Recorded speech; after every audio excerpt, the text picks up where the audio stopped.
Okay, everybody, we're about to get going with the final session of today's Helbling English Day, and delighted to have Lindsay Clandfield with us. I've known Lindsay for very many years, and I'm delighted to see him again in this capacity. Lindsay's a teacher, teacher trainer, and award-winning author, and most recently has been working on Helbling's studio series, which I'm sure we'll hear more about. He's a frequent face at ELT conferences, online and in person, and is coming to us this morning from Spain, where he lives with his family. And I'm really excited to see this session, having read the abstract. As a teacher, I really did not enjoy pair work, so I'm hoping that Lindsay's review and revisiting of this might help. So, Lindsay, I'm going to pass on. Okay, thanks. Hi, everybody. Welcome to the session. Good to see you here, and happy to be here. I've got the chat open. I'll try to keep one eye on the chat, but if there are things that are missed, I'll try to address them at the session at the end. Okay, so my talk is about pair work. One of the things I've been interested in doing recently is looking at sort of things that are just part of the furniture in the ELT world, just sort of so obvious we don't even think about them. And pair work is one of these. One of the reasons I started thinking about this was basically a question. Well, normally I would put you in pairs, but I'm not going to do that now. But the question that I was wondering was, when I do teacher training, in face-to-face teacher training with conferences or workshops or things like that, sometimes I ask teachers to work in pairs. And sometimes I get teachers sort of rolling their eyes or that they don't like working in pairs. So the question that I was wondering is, why do some teachers dislike pair work in workshops? So they maybe like giving their students pair work, but when I ask teachers to do pair work, sometimes I see teachers, they don't really work together, or they look at their phone. Sort of, I was wondering, why is that? Why, if aren't we supposed to be like the #1 pair work fans? We always give it to students, but why aren't we? When I say let's do something with a partner, I expect everyone to say, "Oh yes, pair work," but they don't. So why might that be? Well, somebody started answering. They don't. They're in a shy or not in a mood for talking. They feel uncomfortable socializing. They don't have a cling. They feel judged. Yes, so all of these could be reasons. So I started, like in these sessions like this, brainstorming reasons why people might not like pair work, or why students might not like pair work either. Like, what are reasons why not to do pair work? Yeah, teachers who are not that sociable. It depends on the topic, as Luminita says. They're too shy. So let's go through some of these reasons that people have said in other workshops that I've given. Some people feel that pair work, this might be more students than teachers, but maybe it's like a waste of time. Like, I'm here, I want to hear what the teacher says, or I want to hear what the presenter says, and now I'm talking to somebody who doesn't speak English that well, or doesn't know about the topic. I'm wasting my time. Sometimes it might be that pair work is overused. Pair work we do for everything now. Like, it's not just for speaking. We do pair work for listening, for reading, for grammar, for vocabulary, for writing, all kinds of things. So are we overusing it? Some of you mentioned as well is the interpersonal problems. I don't like working with this person, or I don't know them, or I'm shy. And, we get this with teenagers as well. Sometimes it's not sure what we have to do, like, we don't know what we're going to do here. So pair work is not that popular if it's not clear. If the questions are awkward, this could another be a reason. So a lot of our pair work stuff is to ask each other questions, ask a partner questions. And if the questions are awkward, for example, I was in a workshop where the trainer said, work with a partner and talk about the last time you failed something, or the last time you cried. And I was like, I don't really want to talk about the last time I cried with somebody that I don't know. So there's awkward questions. That's a potential problem.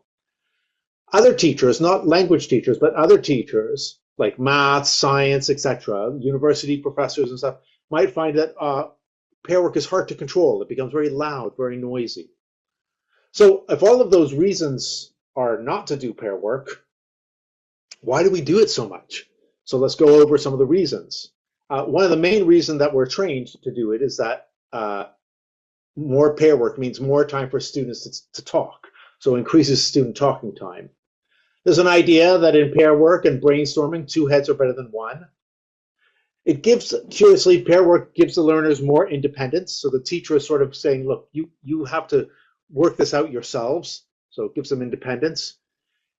Pair work can give the teacher time to assess individual learners. So if they're doing pair work and you're walking around, you can go over to that student that you're not really sure, how are they doing these days? And you can kind of assess them or assess other learners easier. It promotes cooperation. We'll see some historical examples of why pair work became so popular in teaching. And there's another argument that some research shows that people learn this way, that there is an idea that people will learn this way. When I looked at old books, here's a book from 1967 on the right side. It's called First Things First. It was by Lloyd Alexander. It's a very old book. And if you look here, there are no instructions for pair work. The students, there's no idea that we would do this in pairs or how you would do it, in fact. Now we look at a 2020 book and look at all the circled parts where they have work in pairs, work in groups. So we can see that in our methodology, it's already become quite popular over the past 40, 50, 60 years. We get pair work is in speaking, in language work, in reading and writing and listening. We always write things as a writer. I'm always writing, work with another students, work in groups of two, work with a partner, ask and answer with another student. I, in fact, write it so much work in pairs that a common typo that I make is work in Paris. Like I'm typing it so often that I often make that common typo and the autocorrect doesn't correct it because it thinks that I want to say that. I type it so often. So pair work has become extremely popular. There are two classic pair work activities in English language teaching. One of them is the jigsaw. Do you know the jigsaw? When I say a jigsaw activity, are you familiar with that term, jigsaw activity? So the jigsaw, in case you are not, you don't have to say, I don't know it, but lots of people are saying, yeah, it's like a puzzle, Simonette, but it's like I have half of the reading and you have the other half of the reading, and we have to work together to answer the questions. Like I can't answer my questions unless I get your part, and you can't answer your questions unless you get my part, kind of thing. Yeah. What's very interesting is I found from this other writer, Jason Anderson, he'd done some research into the origins of the jigsaw.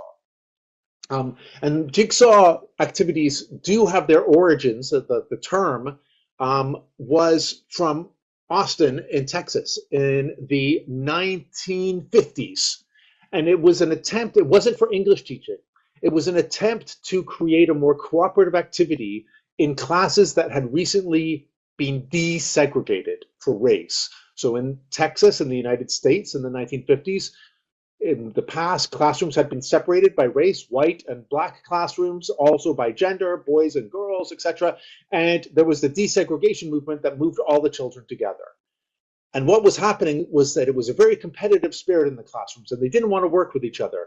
And so the idea was to force this kind of activity, to force students to work and cooperate together. So it was integral to desegregation, making students depend on each other. And it was more about students like teaching each other and learning and cooperating than actual language work. 20 years later, that activity type gets adopted by English language teaching in the communicative approach and in language labs. Sort of is recognized like, this is a way that we can force people to work together.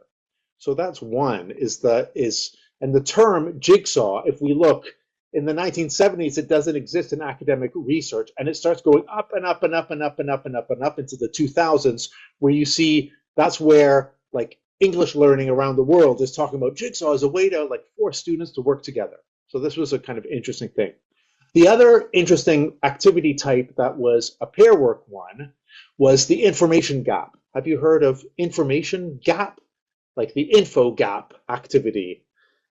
So information gap is, for example, I have one piece of paper with half of the information, you have the other, and I have to ask you questions to complete my thing. Information gap does come from English language teaching. So the origins are the 1970s for English language teaching, usually used in language classrooms. One of the first big pair work activity books that used information gap was called Pair Work by Peter Watkin Jones. And by 1979, information gap is seen as like a critical element of language, communicative language teaching. Like it is the one key thing you need to train teachers on how to do. And we see here the term information gap, 1960s hardly exists at all. And as we get into the 2000s, the term is becoming more and more popular. Here's an example of that information gap here. So you see, student A has this information, student B has this information, work together, don't show each other the pages and stuff like that. We see another example here where a funny example from technology of the time, the stereo cassette recorder, you want to sell it, and student B is phoning and wants to ask some questions. They ask the questions, you have the answer. So this is the classic information gap activity. And we can see that from the 1970s, this still exists very much. Both of them, the information gap and the jigsaw puzzle. The idea of we do pair work because it's how people learn is also in the Common European Framework. And the more recent updating of the framework included the skills of interaction and of mediation. So this was the idea that, yeah, it is very key for students to sort of like work together to reproduce the kind of situation where they would be like communicating in a foreign language outside the classroom. So interaction is seen as central use of language. Spoken interaction is considered the origin of language, interpersonal, collaborative, and transactional functions. Interaction is fundamental in learning, they say a little bit later. In mediation, they also talk about the learner or the user as a social agent who creates bridges between them and other learners to convey meaning within the same language from one language to another. My point is here we are seeing like the arrival of like more research, science, social science, at least in the terms of like emphasizing how important this is, the idea of working together. Again, I think there are times when it's good to do pair work and times when it's not always good to do pair work, but these are the reasons that now we are seeing why it is important. Okay, so that was my sort of theory part. Like we started with reasons like, why should we do it? Why not do it? Like there are lots of reasons maybe not to, but there are some really good reasons why. And the history, some of the history of it in our profession, like where does all this come from? Because a lot of it comes from the communicative language approach. Now I want to move to the second part of my talk, which will be using strategies and hacks for helping pair work and so on. Okay? So the first one is if you do want to include pair work in your classrooms, and I do, and I assume all of you do, some of the things I tell new teachers is like at the beginning of your course, start by doing some like pair work at the beginning to get students used to it. Remember at the beginning, lots of you said, some students are shy or, they don't want to talk with other people. If we believe that it's important, we have to get them comfortable with it. So you can do some very easy activities at the beginning, very simple, no face losing questions, simple activities where they move around and work with a different partner. And they do it from the beginning. This is what I mean by low risk pair work activities or convergent pair work activities. We'll look at a couple of examples. But what I avoid at the beginning is highly personalized or face loss type activities. Basically, we're going to do some simple things, like look and make a list of these things, or look and compare the two pictures, find 5 differences, or something where it's like easy, it's not too personal, You can do it quickly, and then we can come back together and so on. Okay, so that would be my early tips. When lesson planning, I stole this idea from when I was a university student at the University of Toronto in Canada. It was a attempt by the university professors at University of Toronto, but then I found out this is like common in North American universities. So I don't know if any of you have heard of this. The idea is like it's called think, pair, share. So think, pair, share is the lecturer in my university classes would share some information. They say, I want you to think about this, and then pair with the person next to you and share your response. And so the idea was that like this became regular, so there would be like a think, pair, share moment 2 or 3 times in the class. And so at the end, we kind of got used to it. Sometimes it was as simple as like think about it, pair, and just repeat the information to each other, to make sure you've got it. Yeah. Another one that I have done recently, this is not from universities, this is my own idea, and this is to do with classrooms like in the modern era, where you have classrooms which have screens so that you are sharing something, maybe you're projecting something on the screen. I've called it, you plan the lesson where you have heads up, heads down, and heads together moments. By this I mean that a heads up moment is like everybody is listening to you, the teacher, or they're listening to the audio, or they're watching a video. Basically, the heads up moment is like lockstep, all the students together, they're listening to a lecture or they're watching something. Yeah. Heads down is when students are writing something or doing an exercise or reading something. The heads down moment is like quiet. Nobody's speaking. It's heads down. They're doing the work. And then heads together is the pair work or group work. And basically what I've started doing is like trying to label my lessons where I'm like, I want to have a balance. If we have a lot of heads together, that becomes too much. Again, so like too much pair work, people get tired. They're like, I'm always talking with the partner. I just want a moment to just think or just read something or have a bit of quiet time. So like if you have some heads together, then have some heads down moments. Then have like if heads together gets too loud and noisy, quiet them down with some heads up. Like now I'm going to speak, everybody listen, and now some heads down to just quiet everything down. And now we go back to heads together. So you sort of mix those up. And when I train teachers in the planning their lessons, I'm like, try to have a balance. If you have too much heads together, like boom, boom, boom, boom, boom, boom, boom, boom, boom, pair work this, pair work that, pair work the other, it's too much. Alternate it with some other things. Okay. So those are that one. So my next thing here is putting students in pairs. So, for example, like the easy way is like you two work together, you two, or work with the person next to you. Yeah. This is what I mean by non-randomly. So how do we put them in pairs? You work with the person next to you. Or some teachers do it like the stronger learner with the weaker learner. You were just hearing a whole talk about like mixed ability stuff. If you are sensitive to that, you might pair students like that. You might pair students who are similar in age or language background if you have a multilingual class. Sometimes teachers might pair the less disruptive student with the more disruptive. This is if you're working with like kids and you're like, don't ever let those two work together because they'll just go crazy. So you want to put like a quieter one with a louder one. Yeah. That's non-randomly. What about randomly? If you want to mix it up, here are some suggestions of how you can randomly pair people off. One is numbering off. Let's say I have 12 students in the class and I want pairs. 1, 2, 3, 4, 5, 6. 1, 2, 3, 4, 5, 6. Ones work together. Twos work together. Threes work together. See what I mean? So you number them off and then you like they find their another number. With younger students like kids or sometimes old students by order of birthday, January over here, December there. Da da da da. Okay, now the person next to you is your partner for the next activity. Or with children, order of height. Or alphabetical order, your first names, A's here to Z's there. Get in order, and the person next to you is your partner. Here are some other ways.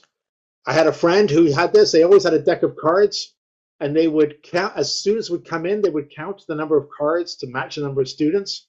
They'd distribute the cards, like they would kind of organize the cards, distribute them, and then it'd be like, okay, find someone with the same number or face, so like the twos together, the queens or whatever. And then if you reorganize, it'd be like all the hearts now get together, all the spades get together, all the black cards get together, etc. So he used cards. It was really fun. Like I saw it, I thought, wow, that's so cool. When I say putting names together, this one I used to do with little bits of paper like this. I would have two names that go together. For example, Batman and Robin, or Asterix and Obelix, or two words that go together, knife, fork. Yeah, and I'd have all these paid, one for each student, mixed up, and I would distribute them, and I'd say, find your partner. So knife has to try to find fork, or Batman finds Robin, or Tarzan finds Jane, or whatever, you know, like Luke Skywalker finds Darth Vader. I mean, depending on the age and the things, you could do it just with words, you know, like war finds peace, find your opposite. You know, you're just putting things together. Yeah. Another way would be finding somebody who has the same, like something in common with you. Find someone who has the same number of brothers and sisters. The first person you find with that, that's your partner. Find someone who has the same shoe size as you. Find someone who comes from the same town as you, etc. And then one really nice one, this one was really fun, was I was in a workshop once, and the workshop teacher had put Post-it notes under the chairs with numbers on them. And halfway through the workshop, she said, okay, you're doing a new activity now. You have to find your partner, but under your chair is a Post-it note with a number. So find your number. So found the number. And then I had to find my partner who had the same number. It was just kind of fun. It was like a little gimmick, but it was just like a fun way with the Post-it notes. Warning, make sure you have good Post-it notes, because I did this in one class and the Post-it notes fell off the chairs and it just took too long. So I failed when I tried to do it, but I did see it work once. Okay. So that's putting people in. One is another one. This is hard to explain. Like if you were in the class, I would do this with you, but this is like how to reorganize pairs. So you know, for example, let me just hide this. You know, for example, when you have everyone in pairs, and now you're going to work with a different student, you know, like change pairs. And so sometimes it's like, just work with another one, and it gets messy. I learned this really technique, which was really interesting, where basically they sit down in pairs, and then one person at the end goes and works with the person on the other edge of the group. And then everyone else has a new partner. Like only one person moved, but it means that everyone gets a new partner. That was really kind of interesting. Yeah. So that was one. Another way to reorganize is you organize the classroom into two circles if you can move chairs. If you can't move chairs, skip this one.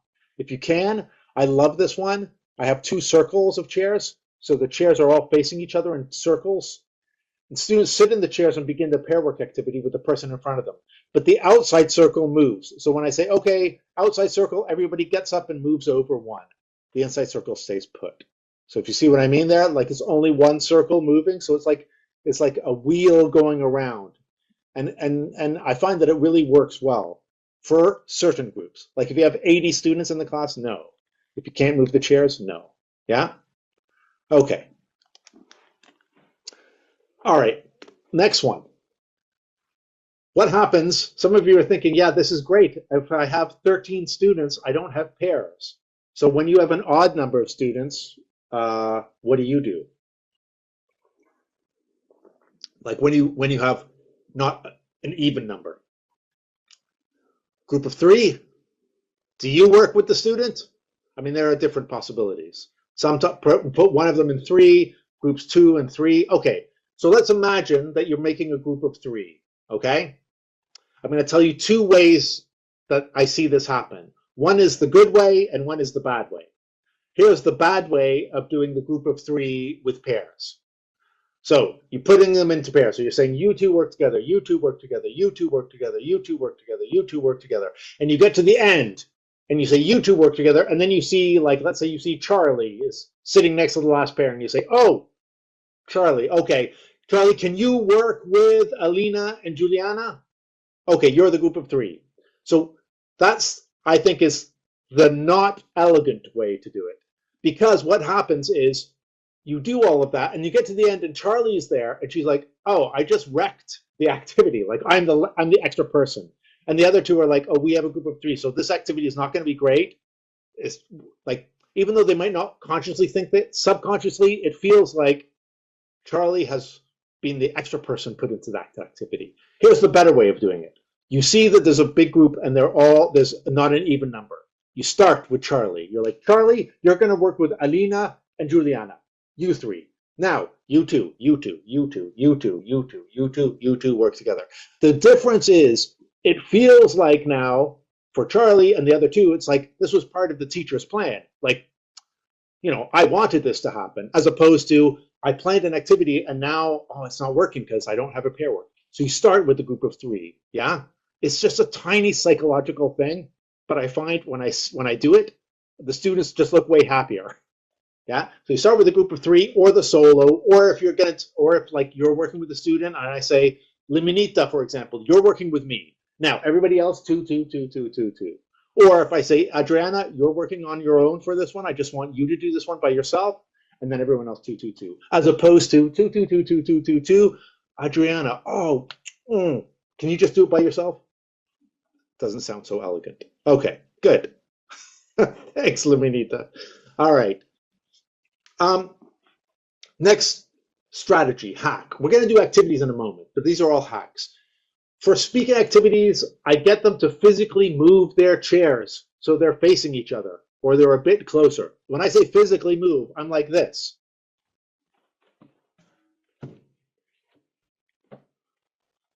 Okay, now start the pair work activity. So I make them move the chair a little bit.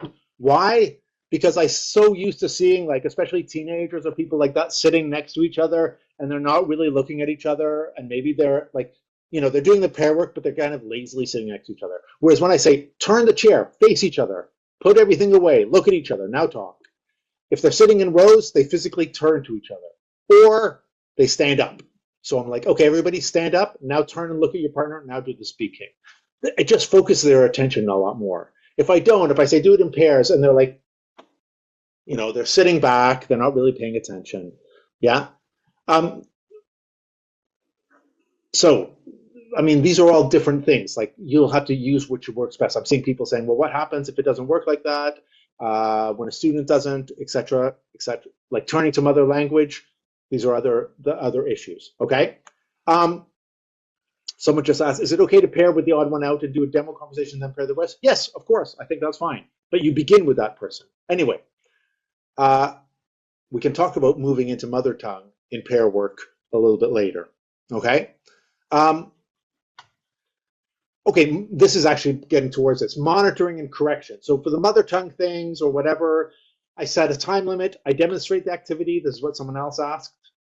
I eavesdrop. I make notes. Sometimes I get them to repeat the activity. Now, the mother tongue thing is interesting. I had a colleague that once did shadowing activities. So for example, they said, you're going to do this kind of speaking activity for a minute. They said, I want you to do it first in your own language. In this case, in Spanish. So he says, I want you to do it in Spanish so you organize your thoughts. Just talk it through in Spanish with your partner. Da, da, da, da, da. Now do it in English. Now do it again in English. And so you focus on that. Stopping them talk in their own language. If they have to do it in English, clear on the instructions, monitor, go around, get them to repeat it again, etc. Okay. So let's recap what we've done so far. We looked at why not to and why to do pair work. Yeah, did a bit of tiny bits of history of pair work. Then the last part, I've just been doing sort of like pair work hacks, like strategies, just how to put them in pairs, what to do with the odd number of students, physically changing your position so that you do the pair work activity, etc.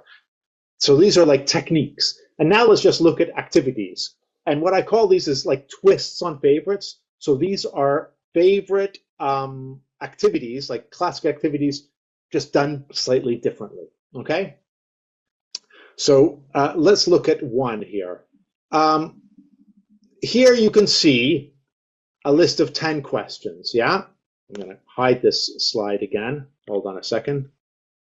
No, back again. Here it is. All right. Yeah. So so you imagine you have 10 questions. Normally, when you look at those 10 questions, it would be something like, ask and answer the questions with a partner, right? So you have the questions, ask and answer with a partner. One of the things that I've started doing is like a different thing where if I know there's 10 or 6 or 5, before they look at the questions, I say, okay, each of you choose a number between 1 and 10. Okay, you have a number, you have a number, in your pairs. Okay, yeah, you're doing 6, you're taking 4. Okay, look at the questions. Start with the question like, like you chose 6, so your partner's going to ask you question 6. Your partner chose 4, you're going to ask question 4. Then tick those off, and then choose another number. And so you do the questions in random order. It just keeps it a little bit more interesting here, as opposed to starting, yeah? So student A calls out a number at random, student B asks the questions. They swap roles and repeat. Because usually what happens is everyone then just, otherwise everyone just does the first or second question, and they never get to the end questions. They always just do the first 2 or 3, and then you say, 5 minutes left, everybody, 5 minutes left, and they're still finishing question 3 or 4, and you say, never mind, you didn't do the other questions. Here, there's a chance that all the questions might get answered. Yeah? Okay. All right. Let me come back to your question, Michaela. If I have time here, how do I help them with vocabulary if I have several pairs at the same time? Spanish are very talkative. Indeed, they are. So some of these things you can tell that I've been working with talkative students. Anyway, let's look at another activity type. I say I'll try to get back to some of these questions because I have a lot of activities I want to share with you. Here, usually what we have is, oops, sorry, there we are. Usually what you have is questions, right? Like you're asking and answering questions. One thing that I've started doing is instead of doing questions, I give half sentences like this. Oops, here we are. So you have your partner's name, blank. If I could travel anywhere in the world, if I could speak another language, I would choose to speak, yeah. And so they've got to complete the sentences. But here's the key thing. They don't complete the sentences for themselves. They have to write their partner's name. So if I was working with Michaela or Simonette, I'm just calling out names that I see in the chat here. Let's say I'm working with Simonette.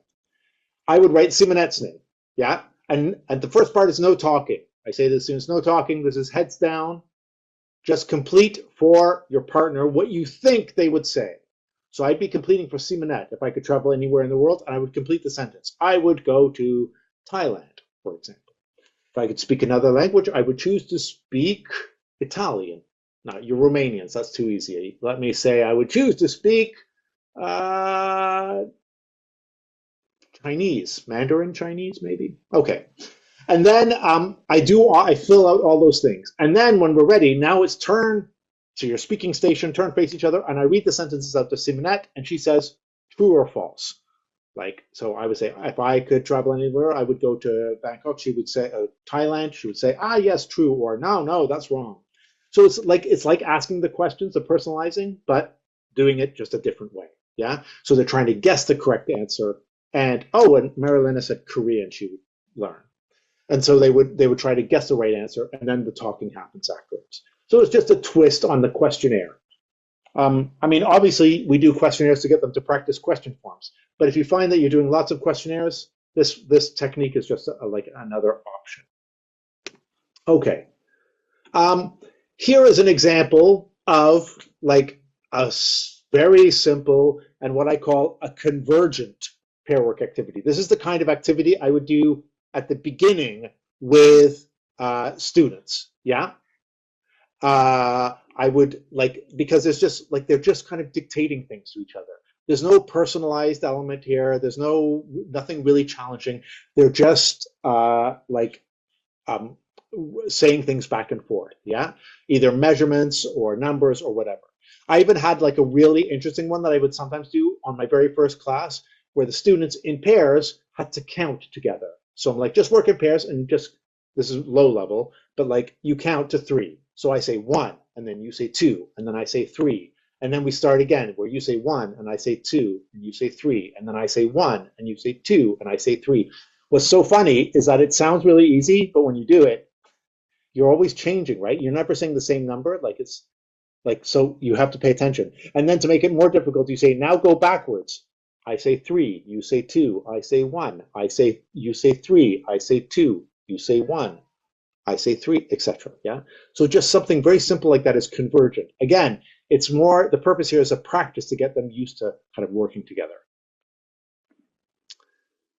Here's another convergent activity I do. Again, simple convergent activity. This is like the kind of pictures things. I get them to look at pictures for 15 seconds. Yeah. They try to remember all the things, and then I say, now turn to a partner and tell the partner all the things you remember seeing. This is like just some vocabulary stuff. Again, the pair work doesn't always have to be like kind of discussing. Like this is a very simple, easy pair work thing. So for example, there, I would show that for 15 seconds. Let's just do this for fun. Everyone take a look. You have 5 seconds left. Okay, write in the chat one of the things you saw. Obviously, we're not doing it in pair. I'm doing this as a whole group thing. What did you remember seeing there? A cat in a box, someone got. Good. Map of a city. Dogs with sunglasses. Man on the mountain. Apples, cat, shoes, fish, map, etc. Yeah. Excellent. Excellent. Anyway, normally I would be getting you to do this in pairs. Just a second.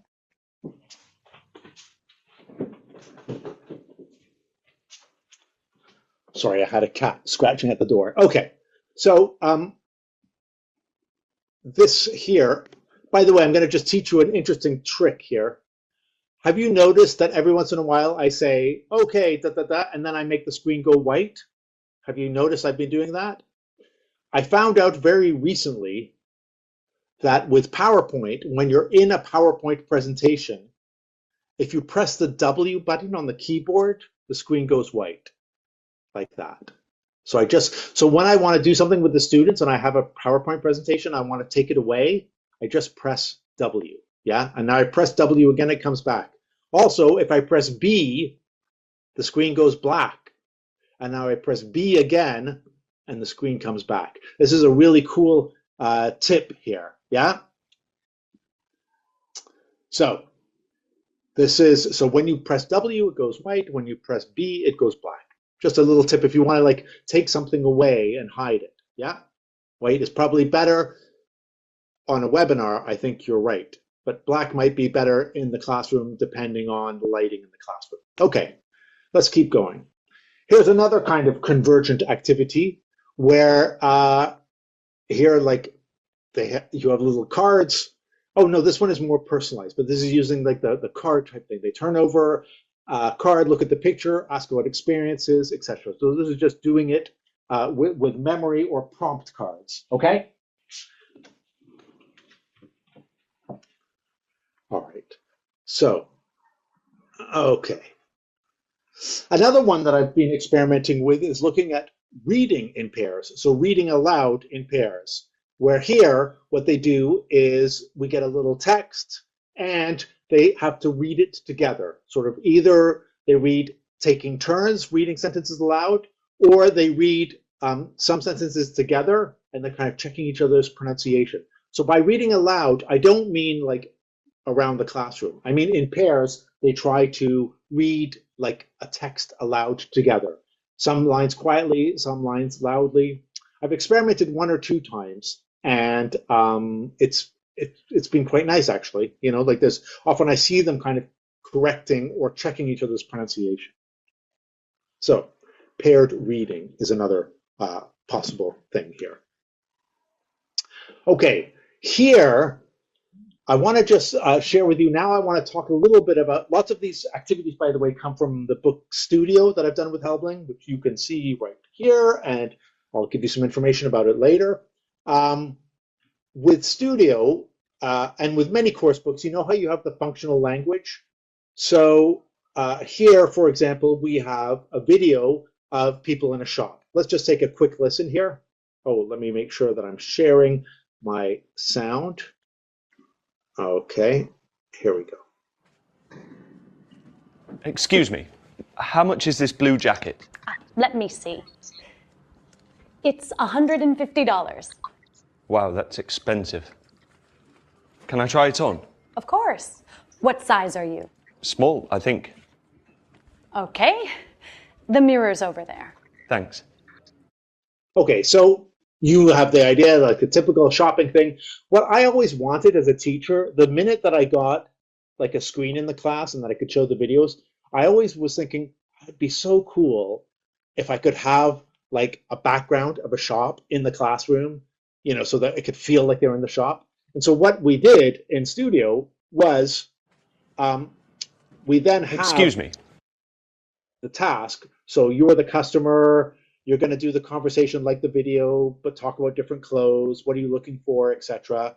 Student B is a sales assistant. And then we have what we called a videoscape to present the conversation.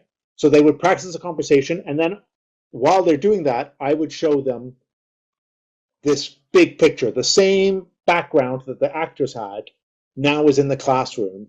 And then if I want to get some students to present their pair work activity, to do the role play or whatever, they come up to the front and they do it in front of the background.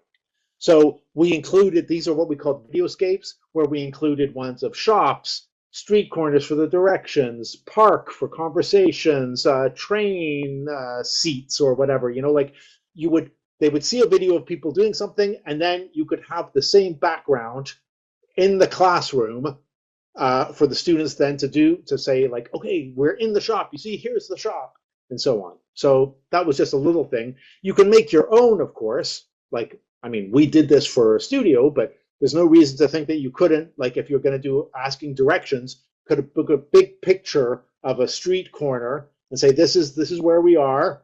Okay, now you're going to ask directions for different things in your town and so on. And then two people come up to the front, so they're kind of standing in the scene, and then they present their conversation. That's just another interesting little idea here. Which brings me on to pair work in studio. So the course that I've written for Helbling. I've written 2 courses for Helbling. Studio is the first one, and there's another one called Potential, but I want to tell you about Studio at the moment. We did make pair work a big part of Studio, with suggestions also when not to do pair work or all kinds of tips on pair work. So we had a balance of pair work, group work, and individual work. So clear balance of individual work on that. We had pair work in lessons and in reviews. But what's interesting is we did not have the back of the book pair work. So what do I mean by that? You know that like in many of these books, it's like the back of the book is like turn to page 35, turn to page 37.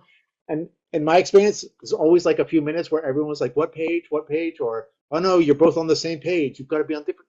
So we just did it like one page and then the next page. So it's like for the review, it's at the bottom here is the one student, the other one is at the bottom there.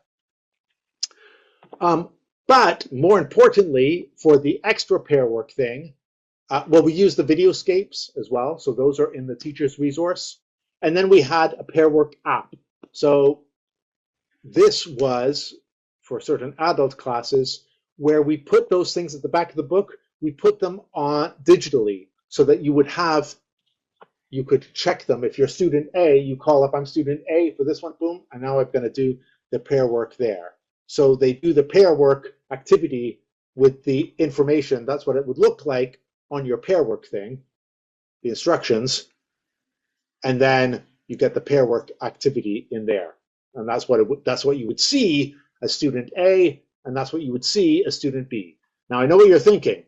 You're thinking, well, what happens if they're not allowed to use these phones in class? Well, we also have these as color PDFs, some of which I'm going to give you right now as a sample pack of color PDFs with different pair work activities, which have useful language. There are different levels, different types of activities to give you a kind of taste of those. Yeah. So let's just summarize some of the things that I've done here. We talked about why we used pair work, some of classic pair work activities in English language. I don't know if you remember. Remember I talked about 2 classic activities. There were 2 names. Do you remember what they were? It was the one that came from Texas. Gapfill? No, Jigsaw. Jigsaw, and Charlie wasn't Gapfill. It was Gap, though. It was Information Gap was the other one. Jigsaw and Information Gap.